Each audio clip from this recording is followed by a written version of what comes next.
बहुत ज़माना पहले बुखारा एक ऐसा शहर था जो अपने बुलंद मीनारों, परशिकवा बाजारों, इल्मी हलकों और रूहानी बुजुर्गों की वजह से मशहूर था।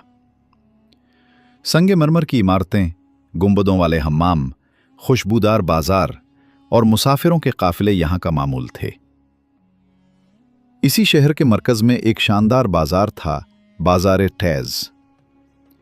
इस बाजार में एक शख्स का नाम सबसे ज्यादा लिया जाता था, हारिस बिन अब्दुल्ला। हारिस की शानो शौकत, हारिस के पास 3 बड़ी गोदामें, 4 दुकानें, 10 गुलाम, कई नौकर और बेशुमार गाहक थे।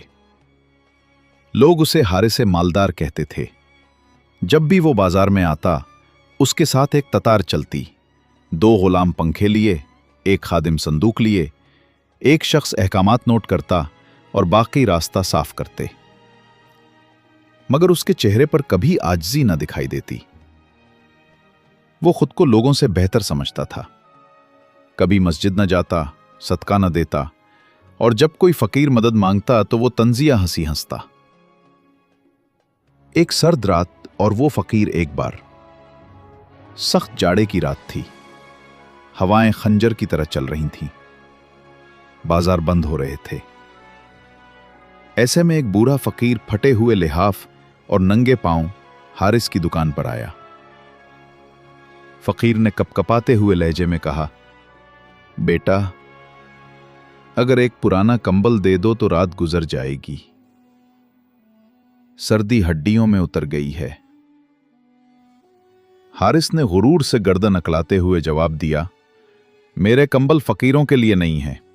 हाथ फैलाने से बेहतर है मर जाओ। नौकरों ने हंसते हुए फकीर को धक्का दिया। वो गिरा, उसके होंठ जख्मी हुए, मगर उसने सब्र से सर उठाया और कहा, तुमने फकीर को नहीं ठुकराया, नसीब को धक्का दिया है, याद रखना। वो मुड़ा और अंधेरे में गुम हो गया। हारिस ने हिकारत से थूका और दुकान बंद कर दी। घर की बेरौनकी, हारिस का घर दौलतमंद था मगर उजड़ा हुआ लगता था।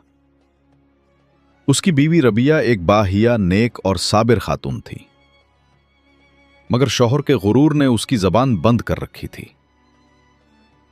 उनका एक बेटा था, अहमद, नरम दिल, आजिज, मस्जिद का नमाजी। वो अक्सर बाप को समझाने की कोशिश करता, मगर हारिस कहता, ये नरमी तुम्हें फकीर बना देगी।